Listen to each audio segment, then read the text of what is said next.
he does a sort of performance review with his new marketing director. So he calls the marketing director in and sits down and, how's your first 6 months been with us? And, had a look at some KPIs and all that. And the CEO said, you know what, I'm kind of concerned about some of your hiring decisions. And the marketing director says, why? I've only hired people that I needed in my team. And the CEO said, you hired a vampire.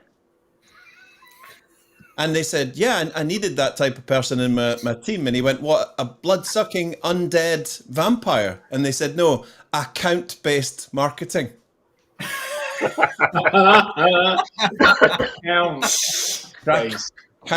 Count. Yeah, we'll do it. I think this deserves a... I thought that was really good for what it's worth. Thank you. Not much, it would seem. Not much at all. Having the same phrases ever, Adam. Yes, indeed. Hello, everybody. Welcome to the digital download with our new logo in the top right-hand corner, for which we need to thank Rob. Thank you very much indeed, Rob. Very professional. Yeah, it does. Watch your head, Tim. Watch your head. We've got our own brand now, haven't we? No, we have a logo. That cost us. I was going to say, we've had a brand for a minute. And the phone is ringing. A logo, a brand, they're the same thing. Don't worry about it. We should do a show about that. And I'm sure we shall in due course. So, hello, everybody. Welcome to this week's digital download. Some of the guys had a conversation following a call that they'd had during the week. And somebody, and I think it was Eric, had read, "The world is in the middle of a polycrisis. Some are calling it a permacrisis." And what we've seen is that businesses around the world are facing all sorts of challenges at the moment. Economic downturn that is disrupting so many elements of their operations, services, activities. It should be making everybody think about what is the way forward. A good, long, hard look at the direction of the organization, who they're partnering with, who their suppliers are, who their clients are even. A recent report showed that 98% of businesses believe their business model will have to change in the next 3 years.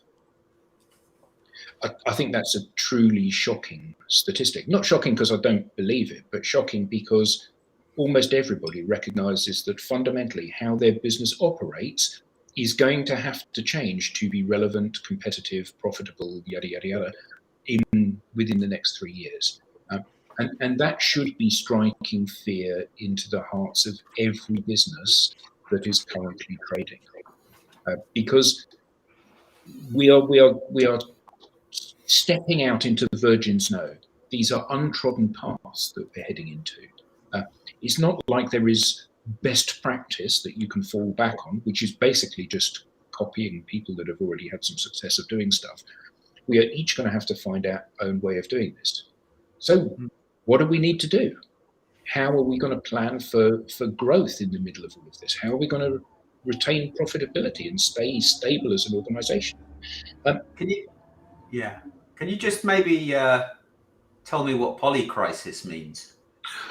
Well, we had a good conversation about this. Allegedly, a polycrisis in global terms means a collection of crises. So we've got political unrest, we've got wars, we've got a pandemic, we've got economic instability, we've got energy security crisis. So all of these crises themselves, which are all pretty damn serious, when they're all affecting daily commercial life with the severity that they are, it's referred to as a polycrisis.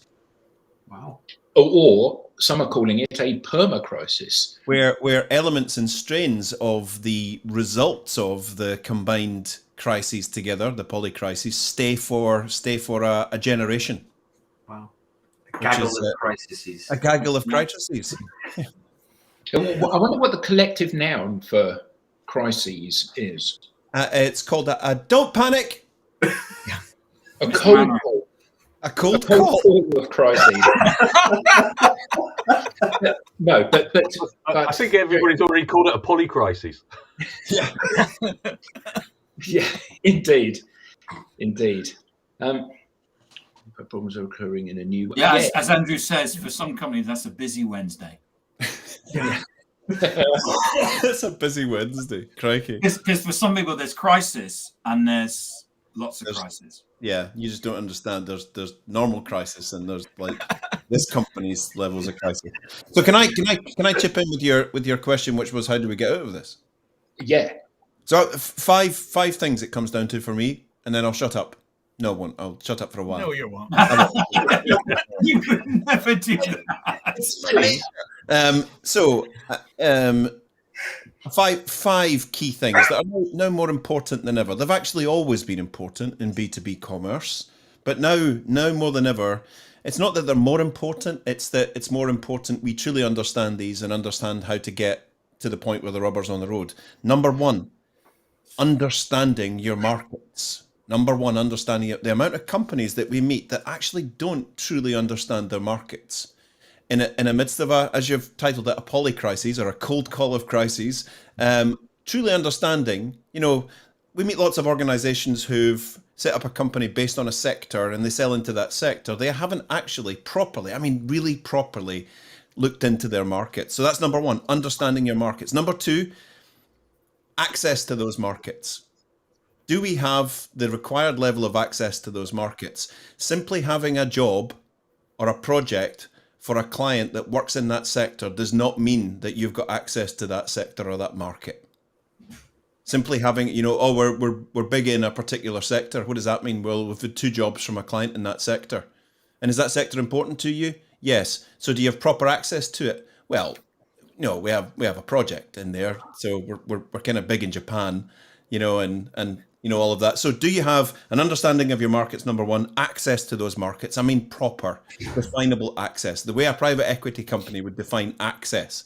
Number 3, if you have access to those markets, do you have credibility in those markets? I mean, proper credibility. Are you looked upon as a go-to solutions provider, product and services provider, whatever it is? Do you have credibility within the verticals, within the client subsets in those markets?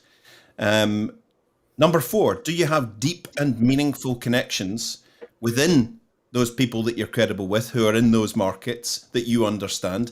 And I mean proper, deep and meaningful connections, better than your competition that you can actually take to the bank and rely on. And then number 5 is an effective and efficient, sustainable way to convert all of that into bankable, predictable revenue. So remind me, these are the five elements for success. These are the 5 antidotes for polycrisis. Oh no, he's writing a blog. I'm writing the tweets for the. He's writing the tweets. The 5 antidotes for a commercial polycrisis. And properly understand your markets. Access to those markets, credibility in those markets, deep and meaningful connections. I mean proper. I don't mean just I'm connected on LinkedIn. I mean proper. Eye to eye, we understand each other, we love each other, you are our go-to person. And then an effective and efficient, and I think one of the keys here, we used to say a sustainable way of using all of that to generate revenue. Now more than ever, with all of these crises on our doorsteps, an efficient way, an effective way of converting all of that into revenue. And I mean efficient as in, we need to be really, really, really, really cute and understanding our costs, the cost of sales, the cost of marketing, the cost of operation, the cost, all of our overheads and all of that. The more efficient we can be in doing all of that is going to give us the edge in our marketplaces. Sometimes the tweets just write themselves, don't they? So I really agree with you, Eric. I think those are 5 really great items you've identified there. And the way I'd phrase it is that they're one side of the coin, because that's very much looking outwards at, what's going on. There is then, of course, what you've got to do inwards. And I remember from my kind of MBA, we used this phrase kind of fit and stretch. So fit and stretch. So the fit is for the outside market. What have I got to do to fit into all of those factors that you've talked about there? And on the flip side, what have I got to do with my organization to stretch it in order to make that fit? Very So, you know, as you're talking about there in terms of really understanding the market, I think that's absolutely clear. The flip side of that for us as in an organization is, okay, are we really focused? Are we really clear about what our strategy is? What is our core offering that we're going to the marketplace with? You know, then have we got the resources to support that? Have we got the skills and competencies in our people in order to do that? So it's this kind of duality, if you like, between, yes, looking outside as well as looking inside and what we can do to bring those together. Very good. Yeah, beautiful. Spot on. Spot on. There are many organizations who've got a long and fruitful life ahead of them commercially, but there are many organizations who've haven't looked at that inward and outward piece and are actually just working towards the end, to be quite honest, because they no longer have a product set or a service set that actually addresses what their markets want these days, but their heads are down and they're trying to keep busy and trying to get work. Understanding all of that, I think, is absolutely key. Leah's putting some gold in here. Leah's always putting some gold in there. But one of the other things I wanted to point out based on what you were saying, Eric, because you used the word proper a whole bunch of times. I think this is I think this is an important thing for people to notice, is that a lot of times we think we're doing these things, or we're doing these things at like a very surface level, and we're not creating real deep, meaningful connections, right? Like, we're connecting with people on LinkedIn and we're like checking a box, but we're not actually doing it properly so that it resonates with people. And so I think it's just a good reminder to say, like, it's not just about checking the boxes, know your market. Okay, I did one customer survey and now I know my market. Do you really, is that enough? Is that proper? So I think that's another thing we can look at on when we're doing these things. How deep are we going, and are we going deep enough for it to be meaningful? And I think an example of the depth that we're going to have to go to, being brave enough to say our model doesn't work anymore and we have to redo it. Just like Leah's saying, I see revenue recognition as the driver of experience and infrastructure, but she's proposing a hybrid model with a centralized RevOps leaders and embedded specialists in departments, for example, marketing, sales, and customer service. So that is being, on the face of it, or from the outside, might seem a fairly radical restructure, but actually it might be more in harmony with, as Will said, do we have the resources? Do we have the right kind of internal setup to be able to take this to market and convert it? The word I bring, Tracy, with what you were saying there in kind of purpose, is intent. It's one of my favorite words, because, you know, when we have an idea, are we actually really following through? You know, it's not just a tick box exercise. We are really serious about this, and we're going to be focused in the way that we're going to go about it. Oh, it's all got a bit somber today, hasn't it? You start with Polycrisis. Which one other way do you think you're going to go? Exactly. I wanted to go back to the initial statement. We said 98% of business leaders believe their business model needs to change. So my question is, what about the other 2%? I'm reminded of an old quote from the movie Moonstruck. Olympia Dukakis. Snap out of it. Isn't business always about change? Yeah. Why is it such a shock that 98% of business leaders think their business model is going to change in 3 years? Surely 100% of business. 2% don't. Yeah. There's a great. I mean, we've heard so much about VUCA. You know, the volatile, uncertain, complex, and ambiguous world that we live in. And there's a really, I'll put it in the chat afterwards, there's a really good website you can go to, which has this thing called the World Uncertainty Index. And it charts back uncertainty for about the last 30 or 40 years. You know, and what you can see in the last kind of 10 or 15 years is a significant up-ramping in terms of the uncertainty that's out there. You know, these events that are coming along, you know, the things that nobody could predict are just coming along with a much more regularity. So I think one of the things that's key for organizations, and it's a little bit glib and easy to say, but we have to live with this uncertainty. We have to become more agile. We're not going to have all of the answers. We're not going to be able to predict what's going to happen, in 6 months' time, let alone a year or 2 years' time. So part of it is around kind of planning different scenarios that you think might happen, but not just focus on one, and then being prepared to switch depending on what eventually comes about. I haven't done that for a long time, but there was... Eric, you used to work for a company, didn't you, where they had a risk register at the board level? Yeah, absolutely. So I've worked with company. So every organization's got a risk register. It's part of their sort of fiduciary responsibility to their investor or whatever it might be. And it's good business to have a risk register, right, at board level. But I've seen some risk registers where it was a tick box exercise where I remember. I think I've shared this maybe even in this live stream where a new CEO came in, and after their 100 days, they came in and they said, "We spend about half an hour on this risk register every month at the board meetings. It's pretty much a waste of time. Can we slash some stuff out of it?" I mean, item number 1, global pandemic. I mean, that's never going to happen, right? And I mean, let's just get that rubbish out of there and let's just focus on revenue and markets and staff and all of that. But I've also worked with organizations where I've joined boards, and scenario planning as part of the risk measurement and risk assessment process was a thing they took really, really seriously. Scenario planning. What if? So let's choose a different theme. And also I like the fact that it wasn't just confined to board level. They brought in, as Leah said, experienced specialists to be part of these working parties, to plan these scenarios, plan them out, create the headline. What are the big things that could go wrong with our organization in our markets and what we do in our products and services, and what are the big things, and play them out in a series of almost like role playing. Let's just work them all the way through and let's see what the potential outcomes can be, and then we can identify what we can do if we feel this is a realistic threat to alter course, pad, take a different course, whatever it might be. Scenario planning, love it. So I'm teaching a business fundamentals class right now, and next lesson is teaching the students the basic SWOT analysis, strengths, weaknesses, opportunities, and threats. And the typical reaction when we talk about threats from the students really is the hand shrug emoji.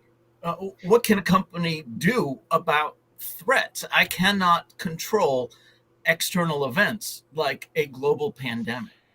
And the thing that I really try to dig in on with them is, no, you, as a business, as an individual, you cannot control a global event like that. But what you can do is control how you react to it. You can plan for things, and you can plan for how you're going to respond to it. Can you plan specifically for a pandemic? No, but you can plan for a significant business disruption, whether that's a pandemic or a labor strike or political unrest or supply chain troubles. Oh my gosh, we have all of those right now. Let's call that a polycrisis. But what you can do is plan for how you're going to react to these things. And by planning, you're putting yourself ahead of apparently 98% of the other businesses out there. Good point. So is it I think it is that kind of planning and that's flexibility. I was reading a book the other day, and they were speaking to the guy who was in charge of Tesco's during COVID, and he said, before COVID struck at the beginning of 2020, our plan in terms of doing deliveries to people was to increase up to 600,000 deliveries over 3 years, from 2020 to 2023. He said within four. And Tesco is a grocery store. Yeah, it's like Walmart. It's the biggest one in the UK, so it's like Walmart. And 4 weeks into the pandemic, they were doing 1.3 million deliveries. There you go. So there is an organization, everybody got hit with the same problem. They had their plan. This was going to be steady. This was going to be the growth in the next 3 years. This event happens. You can imagine certain things hit the fan in the first couple of days, but they got themselves together. They had a structure. They had an organization. they had a mindset which allowed them to look at this, event which they had no control over in a different way, and to come up with a workable and successful solution.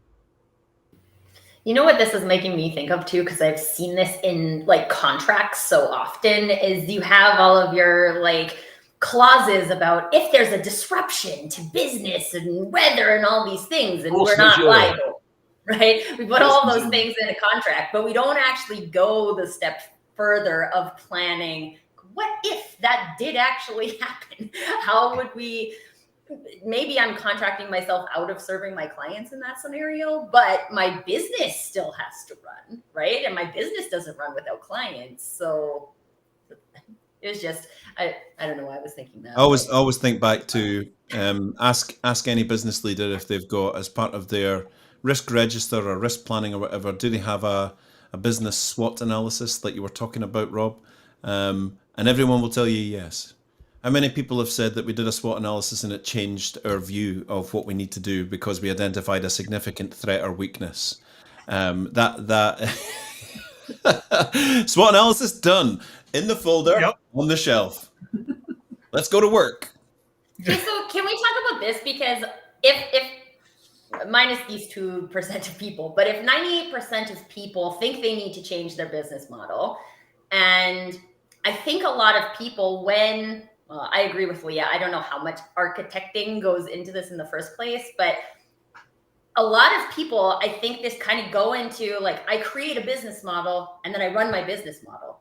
Like I don't go into it thinking that I have to continually revise my business model. So what are some of the things that people can do on a mindset shift arena, and also in a like tangible, what can I do about this, to shift from, well, crap, I've been running this business model for 20 years. Now I know I have to shift it, but I actually have no idea how to even get started with it. And I think Gary Vee put out a brilliant video this week. I don't know if I've actually got it set up to play, but I don't know if it will play the audio, because I almost wept. I stood up and applauded because we've been writing content about this for 3, 4, 5 years, and to hear Gary Vee say it, and suddenly everyone now goes, well, "Oh, that's a bit, isn't he? What's that?" He catches up after a bit. He catches up after a while, yeah, exactly. But he spoke about business truths, and he spoke about that need for business honesty. And I think for me, the businesses that are sitting down with the team, whether it's the leadership team or they want to extend that a wee bit more, I wish they would, and bring in people who can make a difference in the business, and actually sitting down saying, listen, there's some stuff going on right now. It's really unpredictable. We're not the oracles of all knowledge in this world, and actually, we need to let's just get it out on the table. Let's not hide things. Let's not smoosh over with smoke and mirrors and business buzzwords. Let's just start speaking some business truths about our business. And that exactly what Tracy said. I realize that I need to do something, but I don't know what to do. Maybe 10 people will come up with the answer. 10, whatever it might be. Just be honest and sit down and say, it's so refreshing. I never had the chance to work for that. Maybe 1 or 2 people that were in that kind of mode who actually said, well, okay, I might be the highest paid person in the room, but I don't know. I don't know. It's so refreshing. I don't know, but I'm sure we'll come up with the answer. Have you heard of the company Gravity Payments? No. Okay. It's a US kind of like mobile, Rob is saying yes, a US mobile, like banking processing organization, but it's run by a gentleman by the name of Dan Price. And at the beginning of COVID, they had a town hall about how everyone can keep their job. So their intention was for everyone to stay employed throughout the pandemic. They were losing client accounts because everybody was losing client accounts. And it wasn't Dan Price who showed up and was like, this is how everybody's going to keep their job. He's like, everyone from the janitorial staff to me are keeping their job. I don't know how to do that. How are we going to do that? And every single one of his employees stayed employed during COVID. They took a pay cut that they all agreed upon, or they voted on anyway. and with a like payback plan. So once their business came back, all the employees would make back the money that they traded to stay employed during the pandemic. And I was like, this is just such a great example of what could be possible. One, when you are really clear on your intention, like my intention isn't to create a certain amount of profit during this. My intention isn't to, because your intention could be a lot of things. My intention is to keep everyone employed. And as a team, we're going to figure out how to do that. And I think it's still unusual, unfortunately, in the business world for a leader to say, like, I need my team. I need my team to help me figure out how we are going to do this. Not how I'm going to do this, how we are going to do this. Great example. Andrew says, are you actually saying that business leaders should be honest with their workforce and ask them for suggestions on how to improve the business? Normally, any meeting like that is the most quiet meeting ever. I know what you mean, but I've found over the years that they are pretty quiet if the culture hasn't experienced that before. So if it just becomes the cultural norm where we're in this together, then those meetings are usually a bit more normal, normally a bit more loud. Yeah, and I think that's the difference in the scenario with like a Gravity Payments, whose company is built on, this is a people company, right? Everybody makes, like, there's a very small window of what people make in terms of their salary, right? So the difference between someone who cleans the toilets and the CEO is very small, right? They have on-site childcare. They have, like, it's a people company. It's been built that way. So yeah, what they sell is like financial technology. They're a people company, and people go to work there because of that, right? And so if you are historically not a people company and you treat your people like batteries, they come, you plug them in, you suck them dry all day, and then you send them home, and you do that for years. And then you hit a pandemic and you're like, well, now I need the help of all these people that I've been ignoring for all these years. It is probably going to be a pretty quiet meeting. Because why? There's no team here, right? Like, yeah. So to act like a team all of a sudden is like, well, why are you asking me for this now when we haven't really been a team all along? Can I just point out something that's beautiful about forums like this? I know we're on them all the time, and I know we've seen them all the time, but is in New York. Barry Boyle is in Udney Station in Aberdeenshire, and they're exchanging books and reference materials for business improvement, and that's never going to get old. Never going to get old. Two people met, and you've got, there's some amazing comments. I mean, the thing is you can't go through all the comments because we just don't have time to do that. But there's just so many amazing comments. Rob Terrell's putting some gold in here. Absolutely, old-fashioned whiteboarding with sticky notes and breakout groups. yeah. And it's those preconditions. I mean, you talked about culture, but if you've got a fairly poisonous culture, if you've got one where you haven't got the psychological safety that people feel that they can kind of speak up to power as well, and there isn't the trust that exists, then suddenly having an open town hall and asking people to express their viewpoint, no surprise, Andrew, exactly as you say, it's that those will be the quietest meetings because there's a culture of fear, or certainly people haven't bought into the culture of those types of organizations. Well, and I think it goes one level past safety, right? Because I feel like I've been in spaces where like I probably would have been safe to say something, but I didn't. And it's because I didn't actually care about fixing someone else's problem, right? It was like, I'm like, this is your problem. It's not my problem. It hasn't been like huge. The whole time. It hasn't been our problem, right? It's your problem. So now you want to use me to fix your problem. If you want to use team to fix our problem, because I actually believe it's also my problem, then we have somewhere we can go. And that's one of the powers of leadership, which is the fact that what happens is that as you get promoted, you're probably actually further away from the business. And actually the skill is, as Robert says, is to get people in the room and to use the people who are at the coalface to come up with the ideas, because you get twofold, which is first and foremost, they're the coalface, therefore they come up with the ideas. The second thing is that they buy into it. So you've got this buy-in to the process, and then they usually come up with the ideas, say they're happy with it, and then go and implement it. If someone knows the exact measurements of this is, I hate doing this, but there's a wonderful story about Volvo back in the day who sat everyone down and did exactly that, and said, look, we're looking for efficiencies and we're looking for all of that, and in fact we're going to incentivize you. So if you can come up with, instead of just coming in and clocking in and doing what we ask you to do every day, if you can think of really cool ways to chop a couple of hours off or whatever. And one of the guys, he was relatively senior in terms of workforce seniority in the painting division.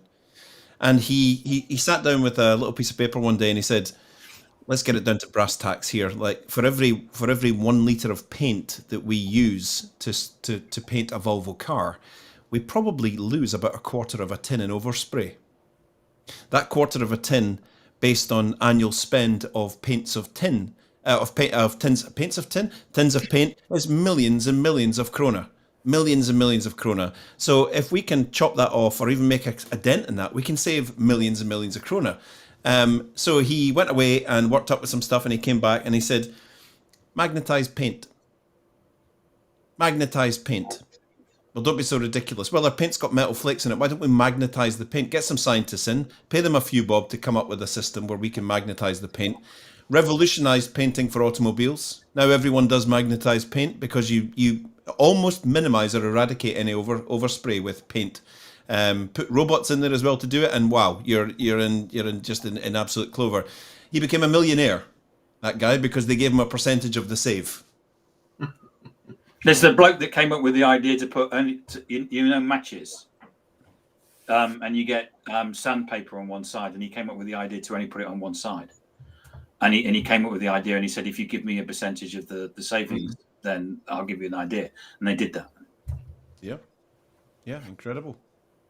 But not everyone's going to get percentages and millions of krona, stuff like that. So. Sometimes it's nice to come up with the idea and say, I did that. Yeah, but I mean, if the whole driver behind all of this is company pride, if you like working here, let's make it a place where we can continue working here for years.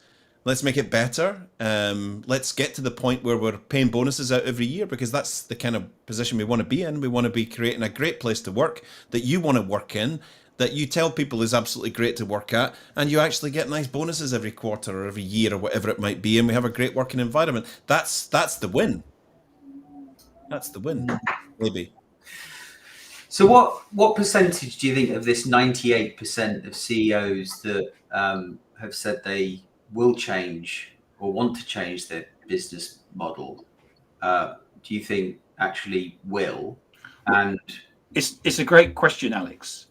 Could we get the audience to put in what percentage of the 98% do the audience think are going to make any change at all? Because it was the comment was 98% have realized that they're going to have to change their business model. So what percentage of those will do something? Sorry, Alex, to jump in. My take is that actually most of them, or some of them will, but how many will do so voluntarily and actually in a proactive way? How many will do it because they're kind of forced to, and they'll kind of get dragged along and they will make some? And then how many in the end will actually perhaps not make it, but then be out of business?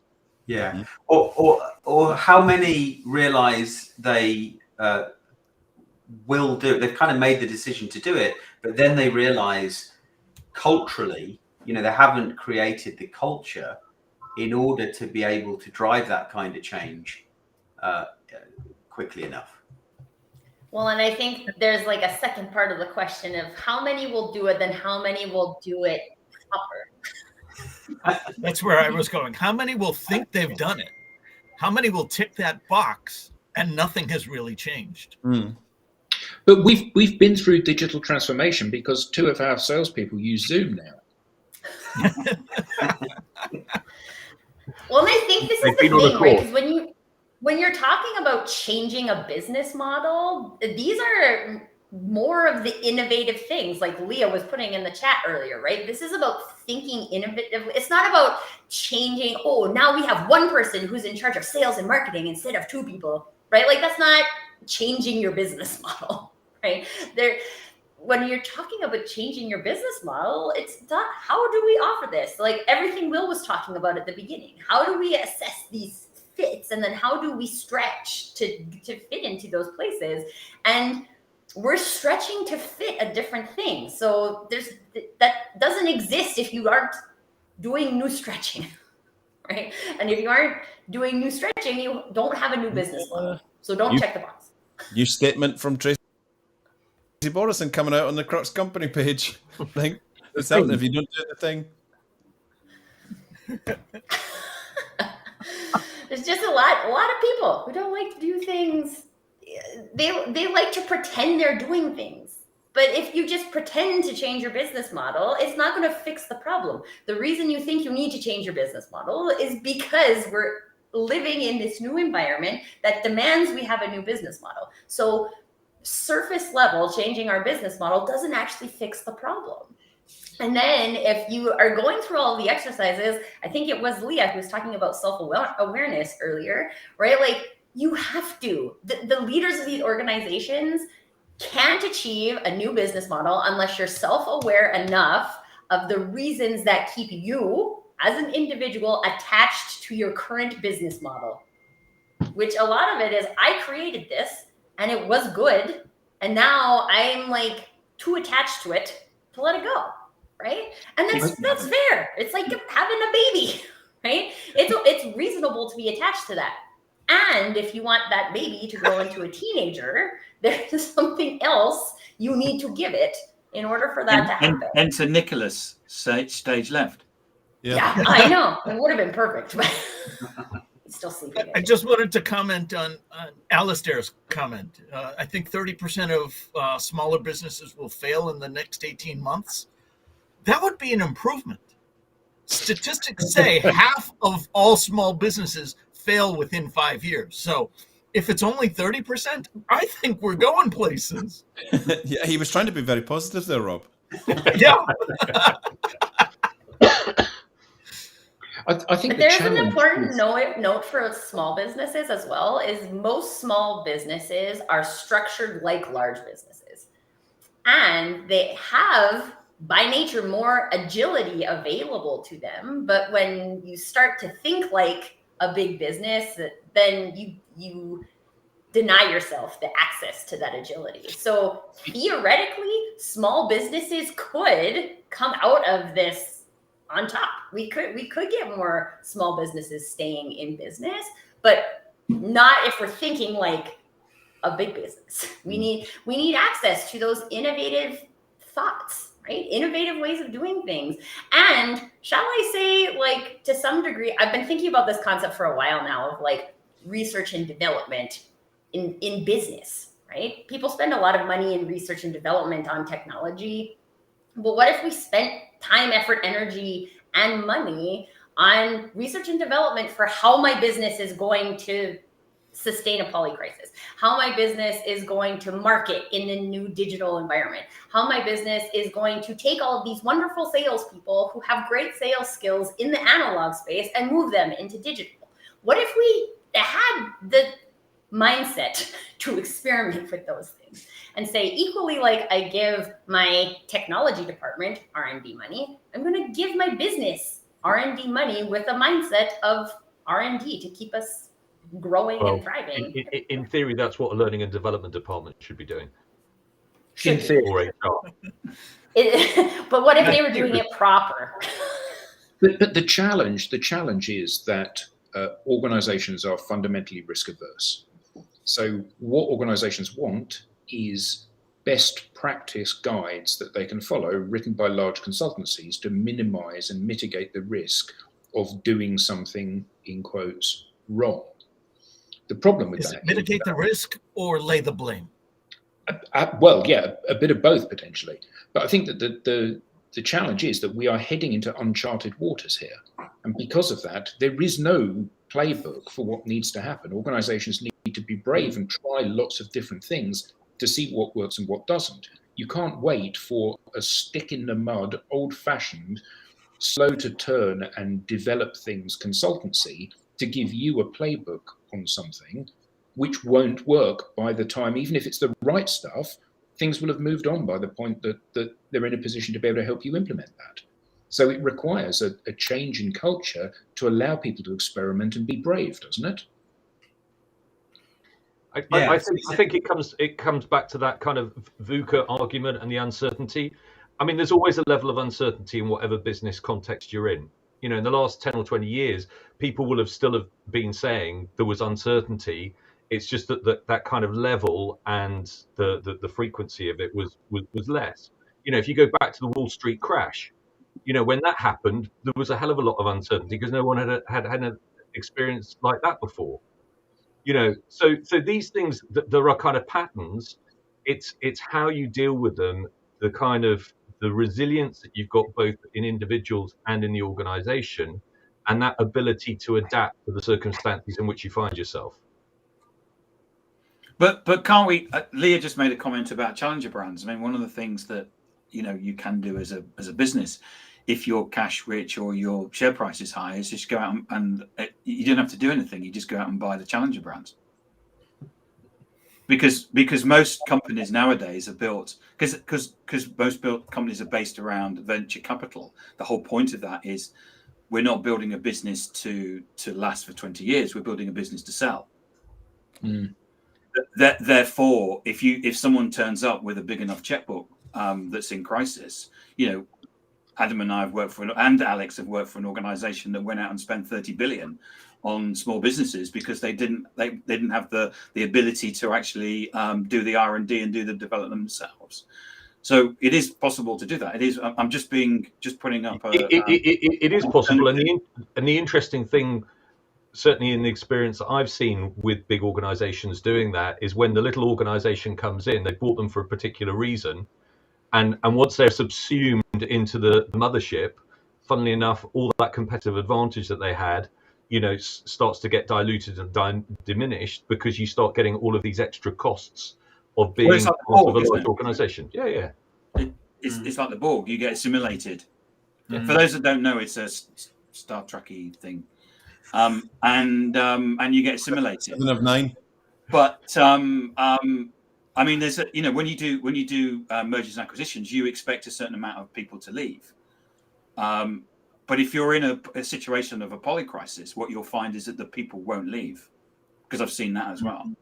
In fact, there weren't enough people leaving, so you then actually have to make the people redundant that you actually just bought because they weren't leaving enough. And that we've seen that experience as well.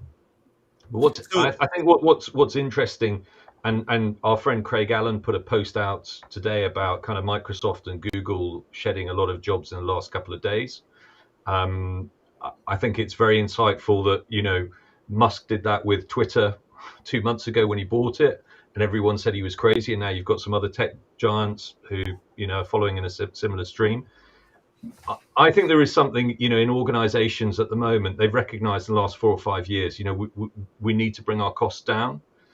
We want to be able to do more with less, which is a kind of key driver. And there's this kind of outsourcing element as well that starts to come in. So I think, organizations need to look at the kind of broader ecosystem of what's out there. They're probably looking at, okay, what's the things that we really need within our organization? Where are our key competencies? Where are our real strengths? And some of those ancillary things, how do we manage those in a different way? So can we be more flexible and adaptable? Can we outsource this?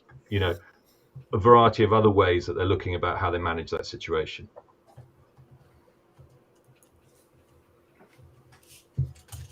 Yeah, great point. I think one of the things that I'm thinking about right now is, like, based on these layoffs and everything, assuming the intention is to be more streamlined, right? That we think we have all of these resources, they're not contributing to what we're doing, or maybe it's a variety of things. But for example, if you get rid of a whole bunch of resources in recruiting because they're not contributing, like, we don't have that many jobs anymore, so we don't need this many recruiters, blah, blah. But if the business intention isn't different, then like we did layoffs, but then what's stopping us from just like hiring back in along the same lines, using the same systems, using the same processes, because that is what happened before. And if we don't use that all important intentionality of saying intentionally, we are trying to create a streamlined experience, then this is also looking at things like how many of us spend X amount of time in meetings that are completely irrelevant to us? Right? How much time do we spend doing, like, I see this in marketing all the time, right? How much time do we spend doing things that don't actually do anything, right? I've seen marketing departments who employ 6 or 7 full-time people to do things that don't drive business. So like, if we're not intentionally looking at the business, the entire business model, to say our intention is to create this type of experience in the market in the most streamlined way possible, but I'm not going to look at my marketing department, right? Marketing, you just keep doing the same things you've always done, but I'm going to like lay off all of my recruiters, right? Like it's not holistic, and you're going to end up in the same pattern because that's the habits we have. We have habits of doing it. Like Sisyphus pushing the rock up the hill. I'm now intentionally going to push the rock up the hill with purpose. I'm really of the belief that there's not enough radical reform. I mean, one of the things that that changed my life back in, just when I was a kid studying quality, was reading about Deming, Duran, and Crosby. Now, talk about radical reform. So the statistical quality analysis gurus who in the 1950s, after the war, decided to go into the big car companies in America and give a presentation on statistical analysis and quality and how it's going to change the fact that for the two big ones, Ford and Chrysler, 4 out of 5 cars that come off the production line that are supposed to go for sale go back into the factory to get repaired. And now let's examine the costs associated with that and the reworking and the staff that you need to have and the blah and the blah and the blah and the blah and all of that. And let's get to a point where we understand why this is happening, eradicate those problems, and make sure we get down to an achievable target. Can we get down to 2 out of 5, 1 out of 5, none out of 5? Zero defects. Zero defects. They came in, they presented their science on statistical analysis and quality and how we can measure all of this and we can make incremental change all across your massive organization. And Ford and Chrysler both said, thanks for coming. That was a great session. Right, guys, back to work. We get that read work done. And just what Leah said about they got on the plane, damaging around across. Where did they go? Japan. Yeah. Japan. They went to Japan, where they were put up in pedestals. So they started spouting their musings and their teachings to the science community, engineering and technical community in Japan. And instead of kind of like chortling and giggling and yawning, Japan said, well, we have very limited resources after the war. We've got very limited skills. We don't actually have a lot of money. And actually, these things could change our commercial lives across our entire industry. We don't need to put a 2-year plan in for recovery. We need to put a 30, 40, 50-year plan in for recovery starting here. They got to the point where, as Leah said, where there was Japanese cars were so reliable coming off the product lines that in America in the 80s, you can see the YouTube videos, they had Japanese car bashing parties in the NFL stadiums where you could rent a baseball bat and go in and spray paint and smash a Japanese car. Because, you know, if I go out and I have to spend $15,000 on a Ford and it's just got all the basic kit and it's going to break down in 2 months, or I can buy this Datsun or Nissan and it's got more kit on it and it's got a guarantee that it's going to be okay for 3 years and it's never going to break down, and it's $11,000. That's what loads of people were doing. To absolutely change the dynamics. There's a brilliant story and there's a brilliant video on this. I'll see if I can find the YouTube clip where they walked into the headquarters of Toyota about 10 years after Deming was inaugurated into there, and he actually was based there. He had an office, and in the office was a 40-foot high mural of the chairman, and on the other side in reception was Deming, 40 foot high, because he changed a complete country's commercial outlook through statistical analysis, through radical reform. In the 70s, the president of Ford, he was one of the Fords, was invited across to Toyota as a guest for a week to tour around all the factories and the plants. And he brought a team with him, and they were taking notes. And, you know, he couldn't believe that their gearbox failure rate was so minimal compared to Ford's, which was huge, right? Because their tolerances were all out. These were measuring all of these. And there's a brilliant YouTube clip where he sits in the boardroom with the president of Toyota, who doesn't speak any English. He's got a translator. And he says, "Thank you very much, Mr. Chairman, for allowing me to tour and get the inside track on all of your how you do it. But I have to ask, you know, why have you been so open with all of your secrets and all of that? And, you know, we're just going to go back and copy these." And the little chairman turned and in Japanese said very quietly to his aide, who said, "Mr. Chairman says, no problem. We're already 5 years ahead of you. By the time you catch up, we're going to be 15 years ahead of you. So take what we've got now, because it's going to be outdated pretty soon." Yeah. Love it. There's the famous story, isn't there, of an American company had ordered the first shipment of things that had been manufactured in Japan. And they said, "We won't tolerate more than 2 in a million failure rate." And when the directors of the Japanese company came over to deliver the first million things, they said, "Here are the million things, and here are the 2 failures." because they simply couldn't understand the concept of selling something which had a chance of being faulty. Yeah. Incredible. Robert Matson says, "Going from a 1981 Pontiac to a 1988 Acura Integra was a life-changing experience." Yeah.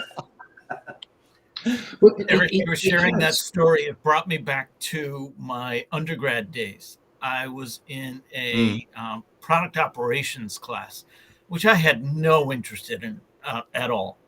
But one of the things that they had us read was a fantastic book, The Goal. And I still go back to The Goal time and again with all of the different learnings from it. It's so much more than just a product operations. It's really just a continuous process improvement guidebook done in a fantastic story format.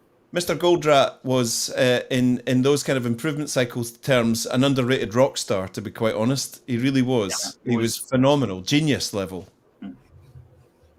It's a great novel.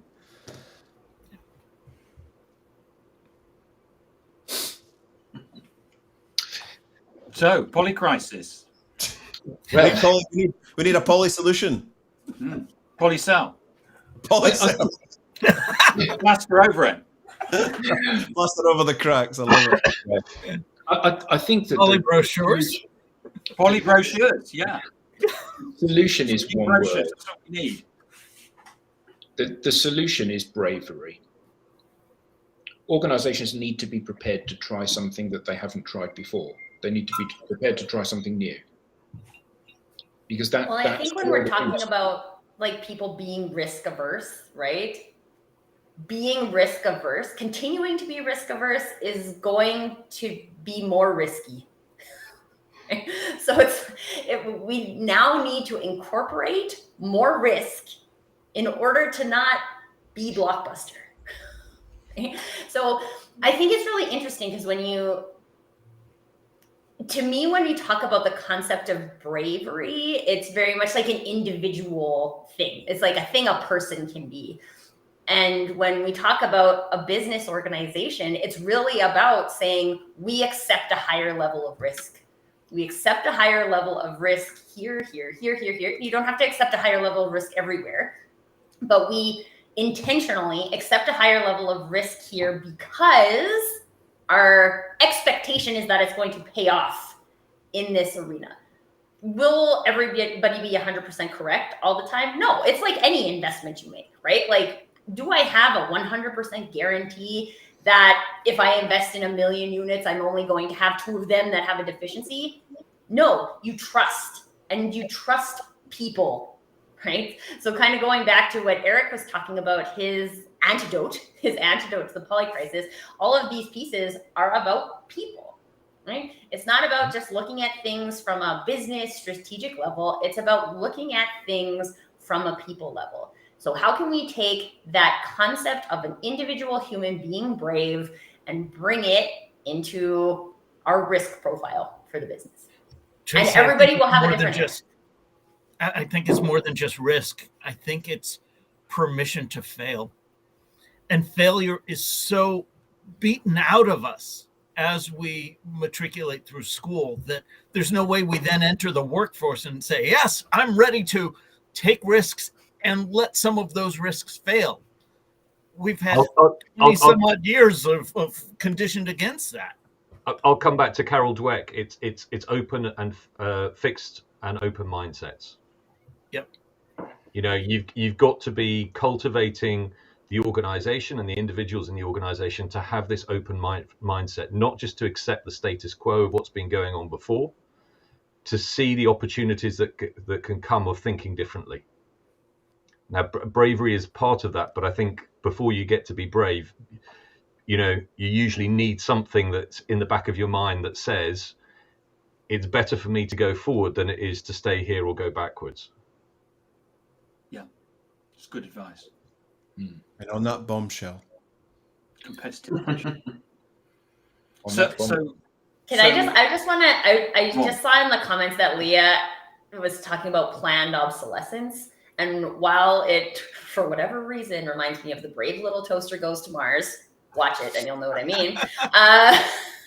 This is what we're planning. And that is not intentional. I mean, some of it's intentional, right? I think with like appliances and things like that, planned obsolescence has been intentional. But if we're looking at our businesses from a thriving, let's keep it people employed, let's keep making the difference we want to make for an ongoing period, planned obsolescence isn't the way to do that, right?